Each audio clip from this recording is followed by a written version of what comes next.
Good afternoon, church. This is Dennis Sanders from First Christian Church of St. Paul. And so for this week, I wanted to talk to you a little bit about adjectives and how we describe ourselves and how do we describe who we are as a community of faith, especially in a politically polarized time. So this week I was kind of thinking, as many of you know, I do a lot of work in digital media and writing, and I was thinking about our own website for First Christian Church, and thinking about SEO, search engine optimization, and what words people would use to find our congregation.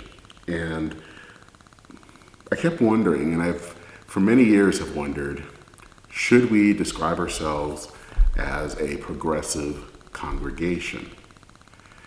And for a long time, I've resisted that.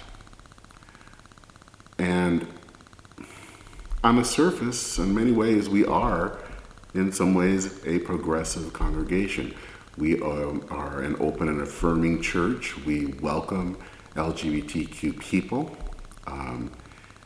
You have me as an out gay man who is married as the pastor. We're a church that believes in caring for the marginalized and for the poor, and we believe in diversity. We are, even for a very small congregation, a pretty diverse bunch. So in some ways, yeah, you could say that. But I think too often when we use these words, and I don't want to make it sound like it's just on the left, but it's also on the right. We use progressive and conservative in front of the word Christian. And sometimes what happens is that word, which is an adjective, in some ways almost becomes a noun.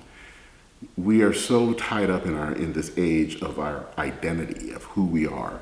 And so it becomes almost like a straitjacket. And there are some times when I've seen both conservative and liberal who are so bound up in being a progressive and being a conservative that they forget that other half of the word, the Christian, that we're followers of Jesus. And that is what's important.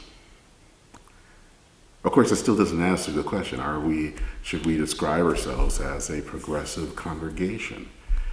And, in some ways, as I said, we are. But I think that what's more important isn't that we are politically progressive or politically conservative, that we're not cheerleaders for the Democrats because we're a progressive, or cheerleaders as a conservative Christians that support and the Republican Party. Because what's important and what we want is to be a church that welcomes people, and especially welcomes people from different walks of life.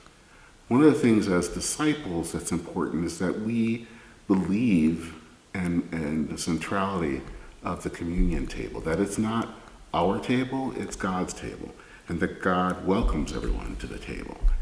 And I remember several years ago, Sharon Watkins, who was the general minister and president, talked about the importance of people staying at the table, even when they disagree. And that caused a lot of friction among people, because they were some people who, especially who are gay and who have had religious trauma, that don't want someone who is different at the table. And I get that.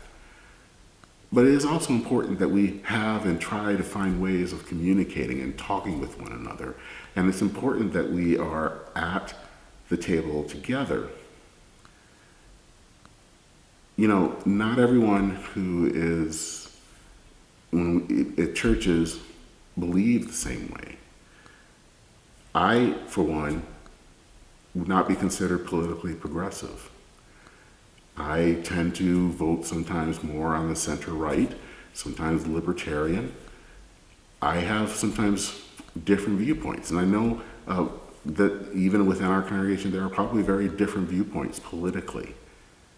But it's important to me that we find ways of staying at the table, find ways of reaching out towards one another, seeing each other as children of God, because so often in our culture there's so little space where we can actually really talk to one another even when we disagree.